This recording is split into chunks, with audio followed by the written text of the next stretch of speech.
ಇದ್ದಾರೆ. ಮೊದಲನೆಯದಾಗಿ ಕಿರುನಗೆ ಎಂಬ ಜನಗಳ ಮನಸ್ಸಿನ ಮೇಲೆ, ಯುವಕರ ಮನಸ್ಸಿನ ಮೇಲೆ ಪರಿಣಾಮವನ್ನು ಬೀರುವ ಹೊಸ ಚಿತ್ರವನ್ನ ತರಬೇಕೆಂಬ ಆಸೆಯನ್ನು ಹೊಂದಿದ್ದಾರೆ.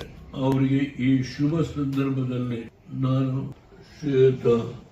ಶ್ರೀಮತಿ ಲತಾ ಶ್ರೀ ದೇವಾನಂದ ಚೌಹಾಣ್ ಹೊಸ ವಿನೂತನವಾದ ಚಿತ್ರಗಳನ್ನು ಪ್ರೊಡ್ಯೂಸ್ ಮಾಡಲಿಕ್ಕೆ ಹೊರಟಿದ್ದಾರೆ.